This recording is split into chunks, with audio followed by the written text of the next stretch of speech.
Hey, NBALive Auction House here, and we're back. Estamos de volta. We are back. We're back.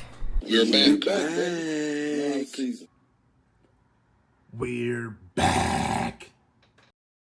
Bringing you guys a player review, which will be the first of many to come on my channel, hopefully. Fingers crossed. Hopefully this works out for me. But anyways, today I'm going to bring you guys some Baron Davis player review. So Baron Davis went to college at UCLA, where he was drafted in the first round, third overall by the Charlotte Hornets, who later became the New Orleans Hornets. He was traded to the Warriors, where he played 3 years from year 2005 to 2008, and that's where we are now with this legend card, Lut's first legend card. His most notable stats are his speed at 85, his dribbling at 88, and his finishing at 81. His defense is 78, it's mediocre, which is pretty good, which means he will interfere with the plays, he will get in there and steal the ball, which he did do quite a bit for me. Mid-range is meh, and three-point is meh. Now, from what I've found out in Ultimate Team this year is the bare minimum stat for a card to be effective is 75. Stat-wise, you know, right? For whatever given stat. So he can hit the three if he's open. He has a little bit of problem with the mid-range shot, but we don't use him for that. We use him for driving, because online the shooting meter is hit or miss, so your best bet is to drive with him, which you're going to see coming up in this video. Baron's price on Xbox is between 60 and 70k. On PlayStation is between 30 and 60k. Baron has a playstyle, and his playstyle is the point that he's a point shooter. He has two notable stats in the green, two traits point scorers have: high dribbling at 88 and high speed at 85. He has high finishing in the yellow at 81, but his shooting is not the best for online play at this time in the game. Offline, he's the lights out shooter, but in game, you know, it's a different story, right? Online.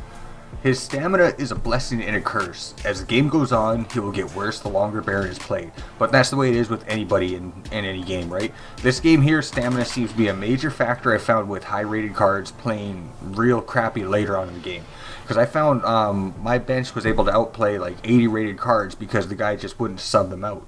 But that's one of the things you got to do with these cards in the game, is be smart with your bench, sub them out, and you'll have no problem. So as long as you sub out Baron, he'll have lots of good stamina where he'll be able to finish strong and get you lots of points. Back to his shooting. Shooting is tricky at this time due to low card rating. Another notable trait he has is its hidden stat and its strength, because Baron is very strong. Like you'll see that he makes lots of contact layups, and later on in the video here, I don't know if we passed it yet or if we come up yet, but he's going to push his way through Tyson Chandler. Like, Tyson Chandler isn't nothing, and Tyson Chandler's a big boy, man. Like, he's a big guy in real life, and he's a strong card too. He always has been a strong card in Ultimate Team, which is one of the cool things about him. This was the best game out of the 5 games that we played with Baron. He finished this game with 18 points, 6 assists, 3 rebounds, and 2 steals. In the other 4 games, he would average about 16 points a game, 4 assists, 2 rebounds, and 1 steal. My shooting percentage with Baron was not the best, and that's because, you know, it's online. I couldn't really deal with the lag. It is what it is, right? I'm really sure that the stronger LUT player out there, you know, there are a lot better players out there than myself, would do real damage with this card online, because his dribbling is really strong, and that's one of the things that you need in order to abuse people online. One of the weaknesses that I found with his dribbling, I couldn't pull off any of the real fancy dribble moves like the Sham God or the dribble around your opponent. And I imagine that's just due to the fact that the card has really low rating at this time. But you know, it's a fun card to use.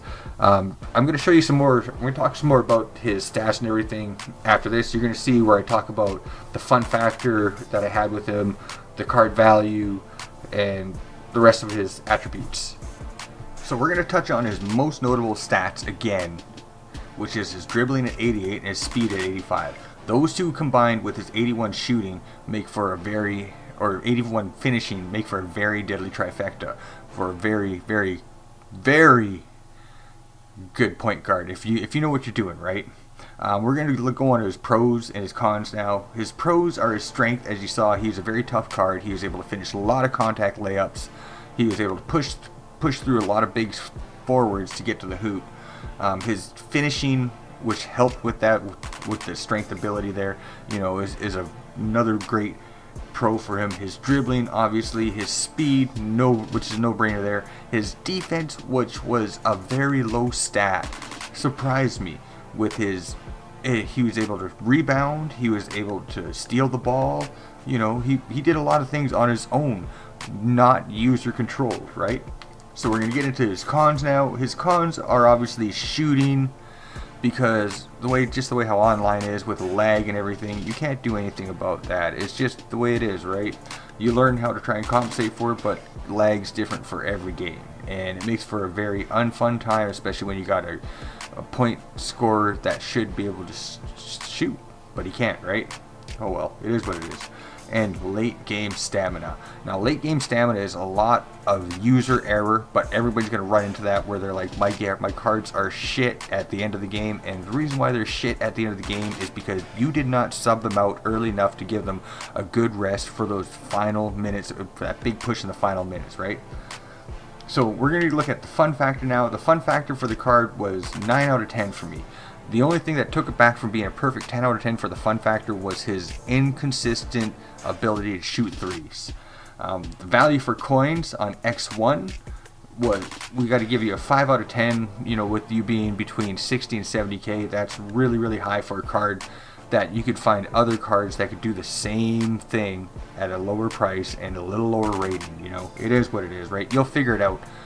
On PlayStation, 7.5 out of 10, because at 30k, which I seen our brother Tone from NBALive Society, he picked up Baron for 30k, which was a hell of a good deal. He's gonna have a lot of fun with that card.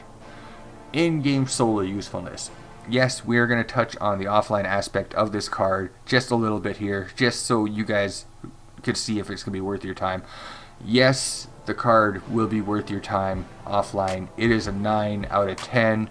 The reason for the score of 9 out of 10, again, is his inability to hit consistent three-pointers. He'll still hit three-pointers when he's open, and, you know, you'll get the oddball contested one, but don't rely on him to do that all the time. So his overall score for this was an 8.5 out of 10. Would I recommend for you to get this card? If you can find it at a low price, say 30k on X1, as the same price you found on PlayStation 4, grab it. If you could have the coins on PlayStation 4 and you can find it for that price again, get it. But anything over the 30k mark, wait until we get Legend Packs out, because he'll be the common card by then. So yeah, I hope I helped you make up your mind on what you want to do with this card. If you're looking to shop around, get him. If you're looking to, one thing I didn't say, he is a topper, right? So if you're gonna get the big boy bundle and you're gonna go for him, yeah, why not? Go for him over Jonas, right? You could use a better point guard than another center, blah blah blah, right? Sorry, you got a little tongue tied there. But anyways, yeah. So I hope that helped you make up your mind on how you're going to spend your coins and make an informed decision on what you're going to do. So with all that being said, this NBALive auction house. Don't forget to like, rate, comment, share, all that good shit. Let me know if you guys enjoyed this. That way I know if I can make more for you guys. Smash that like button to let me know to make more of these for you guys. Okay? It really makes a guy motivated. But with all that being said, I'm out of here. Later.